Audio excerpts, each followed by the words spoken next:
Anamaria, welcome. I'm so excited you're here. I remember when we met in Sweden recently, I told you let's meet somewhere to write proposals for Erasmus, and the next thing I know is you asking me to go to Crete, and me suggesting you come to Cyprus, and bam, you booked the ticket straight away. That's what you always do with traveling? Yes, it became a lifestyle for me, but I really liked the way our meeting in Sweden went, and I really felt that we can, provide great opportunities for youngsters, and here I am, Good. ready to brainstorm new ideas that will help young people grow. Excellent. We already had some excellent ideas during lunch. I will not spoil now the topics. I will wait for the October submission. So let's give an overview of what we're doing, I think. So your organization is in Romania and you work with Erasmus. Maybe you can share a few things about the initiatives? Yes.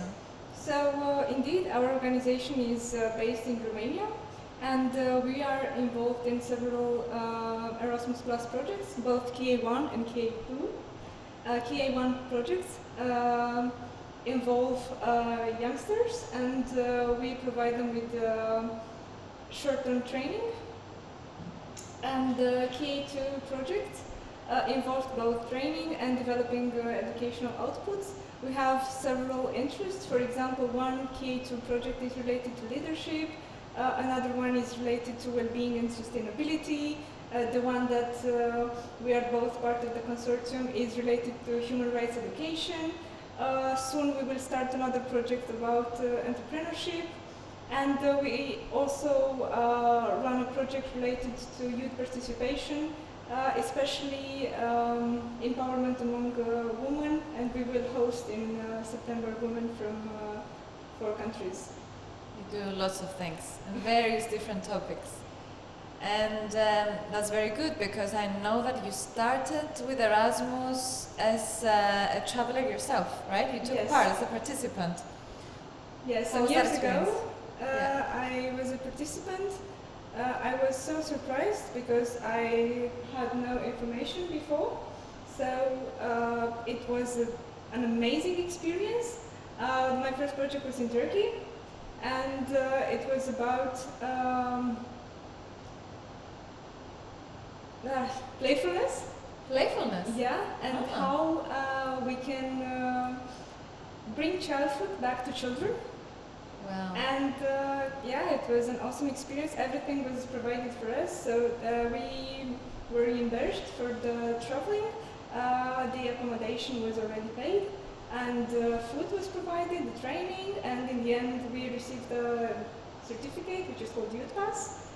And after I took part in the first project, it became a lifestyle. So I started going from project to project, and I met a lot of people. It was really inspiring. Then I went to Latvia. I met my colleague. We clicked amazingly, and we said, okay, let's do it. And afterwards, we started having local activities related to psychoeducation, because I'm a psychologist. Yes, of course, Most of our colleagues are psychologists as well.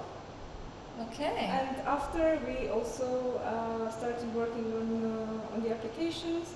Fortunately, they were approved, and here we are.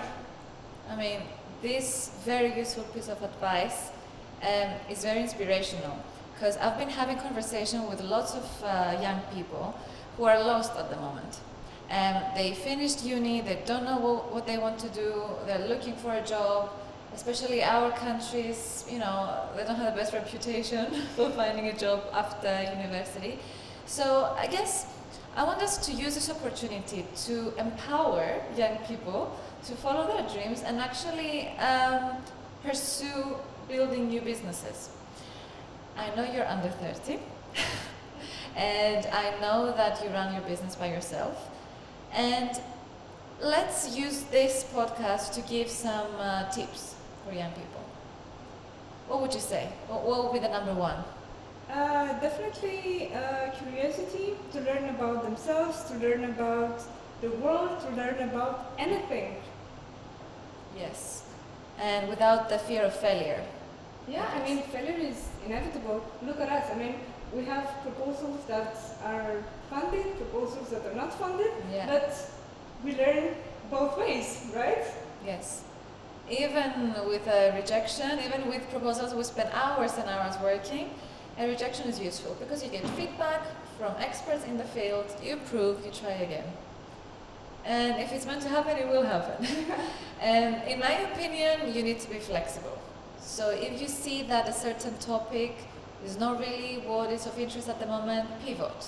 Find something different. Find better partners. So you can have a stronger consortium and you can propose something better. And was there a moment that you thought, oh, I can't start my own business, it's too early at the moment, I will work for other people until I feel strong enough? Well, when I was in Latvia and I was talking to Ovidiu, my colleague, I was a little bit scared because it was something new. We are both like really, really young comparing to other people that are doing the same thing. But then we started and we received a really good feedback regarding both our local activities and our international activities, and that was just uplifting. So Yes. there are moments when we look at each other and we say, yeah, we are on the right track, and we are so excited to develop more, to learn more, to be among young people, to learn from themselves as well, because non-formal education is about learning how to learn, and we also find new things. I mean, of course, we as education facilitators, we are in charge of the education process, but we also learn a lot of new things, and that's really incredible. And you know, Erasmus is one way of giving energy to your business and let funding coming, you know, from this amazing funding body, really. But there are other ways as well. And there is local funding. We get funding from the Research Innovation Foundation of Cyprus, for example, for some projects. I don't know if there is something similar in Romania. Yeah, there are opportunities as well, but for us at the moment, we try to rely mostly on Erasmus. Are you thinking of developing a product at some point? Because we are building interesting things, like serious games, simulations. Now we're building a board game as well. Yeah. Do you think it's something that you consider in the future? Yeah, definitely, but we try to grow step by step, you know? Yeah, yeah. But it's not just curiosity. You mentioned curiosity earlier. I've observed other qualities in you as well that made you have this head start. You're very disciplined. You work very hard, very, very hard, and you pay attention to detail. So I'm different in a way. I like producing lots and lots of proposals, for example, or ideas, but maybe I won't pay that much attention to detail. You focus on less proposals, but you give the maximum to them. Yeah, I really like to invest myself fully in what I'm doing, and by the end, no matter if it's approved or not, I want to be proud of myself, to to be able to sleep peacefully that I've done whatever I could have done. Yes. And is it good to have good colleagues and collaborators along this journey? Yeah, I definitely agree. And I think it's really important to have a diverse consortium, because I really believe in sharing what we know, Yes. because it helps us grow at the organizational level and at the individual level. Many young people are being discouraged by the fact that there is a lot of bureaucracy around having your own business.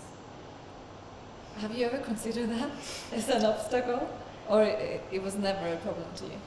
Yeah, in the beginning we were a little bit overwhelmed by it, because it was something new for both of us, being young, you can imagine. But we were very lucky to have friends with more experience than us that were there for us, and now we're also doing projects with them. So for us it was incredible that our members became our colleagues, and yeah. I had a similar experience. Yeah, I used to work for a company that had Horizon projects as well, and lots of products, and I learned so much from them.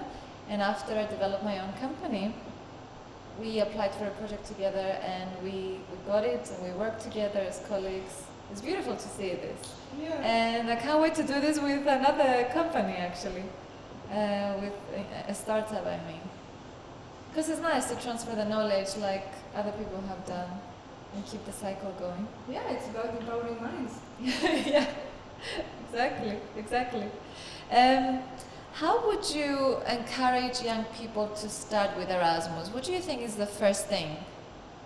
Well, first things first, I think it's important to benefit themselves of these opportunities and see how people are running the whole process, and just to learn from everybody what went good, what went bad, so they know what they can do different to make a change.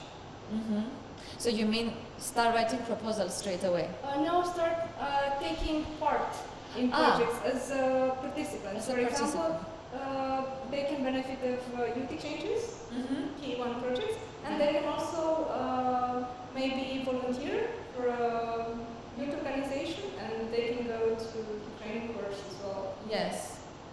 Like they can have internships at companies that work with Erasmus or via their universities. Yes. They can go ahead. Yeah. And after they have this experience and they can see, okay, you can develop certain outputs, or you can facilitate the learning process during a training that takes place in a specific country, or you can develop an online course, or you can develop an escape room or whatever. They can think about what they are passionate about and about what they can build further. Yes. But I think it's important to know what already exists so you can go further. Yes, absolutely. Greenwise is a project we started recently, funded by the National Agency of Cyprus. And it's about microgreens. So basically, microgreens are those leaves that we put as a decoration on some plates. Mm-hmm. Yeah. And we are building ways of automation so young people can actually grow microgreens at their place. Sustainability. As an idea, maybe someone would think, oh, I had this idea before, but I was scared of sharing the idea because I thought it wasn't good enough for an Erasmus.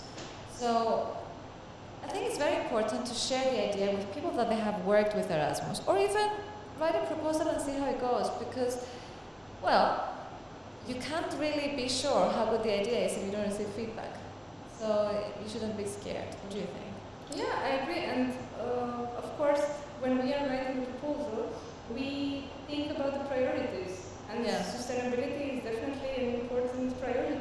And it can be reached through a lot of activities. So, of course, yeah, I think it's important to, promote certain values, to promote active citizenship, to promote having a sustainable lifestyle. And we can do that in a variety of ways. So I think even though we target the same idea, because for example we both work with the entrepreneurship topic, and we will empower young people to develop their own business, but we will do it slightly different. Yes. And we both have a different view on that, but the thing is that we are helping youngsters in the same way, so... Yes. Let's do that then. Let's focus on writing more proposals and doing the best for the projects we have at the moment. I want to wish you good luck, and thank you very much for visiting. I'll visit next. Yes! Looking forward to having you in Romania.